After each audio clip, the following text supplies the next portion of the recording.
মানুষ চাইলে হয়তো কোনো কিছুই পারে না, কিন্তু আল্লাহ তাআলা চাইলে ওটা সেকেন্ডের মাথায় সম্ভব হয়ে যায়। দর্শক, এক অলৌকিক শিশুর সাথে আজকে আপনাদেরকে পরিচয় করিয়ে দিব। ভিডিওটা সর্বোচ্চ শেয়ার করতে পারেন। কুষ্টিয়াতে এমন এক শিশুর দেখা মিলল।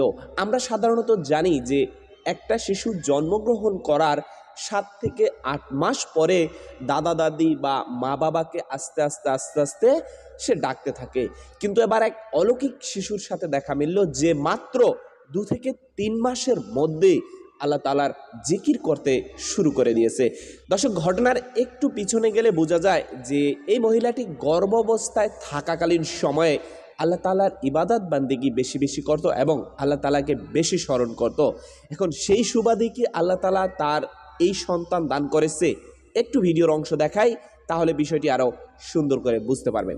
চলুন ভিডিওর সামান্য কিছু অংশ আগে আমরা দেখি।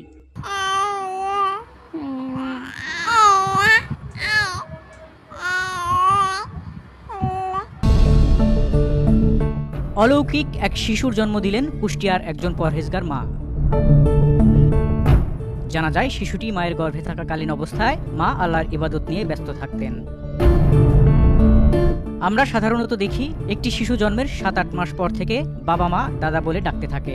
আপনারা যে শিশুটিকে দেখতে পাচ্ছেন, শিশুটির বয়স মাত্র 2 থেকে 3 মাস। অবিশ্বাস্য হলেও সত্যি যে তার মুখ দিয়ে আল্লাহর ধ্বনি বের হচ্ছে, অর্থাৎ আল্লাহর জিকির নিয়ে ব্যস্ত। সে তার পরিবারের সবাইকে আল্লাহর পথে যেতে বলছে।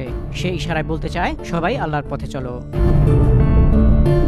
এই বাচ্চার মা 5 ওয়াক্ত নামাজ পড়েন। বাচ্চাটি আগে আল্লাহ বলছে, তারপর তার মা আল্লাহ বলছে। দর্শক, নিশ্চয়ই ভিডিওর সামান্যতম কিছু অংশ দেখলেন।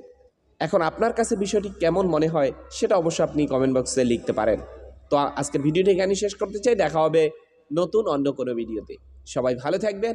আসসালামু আলাইকুম ওয়া রাহমাতুল্লাহি ওয়া বারাকাতুহু।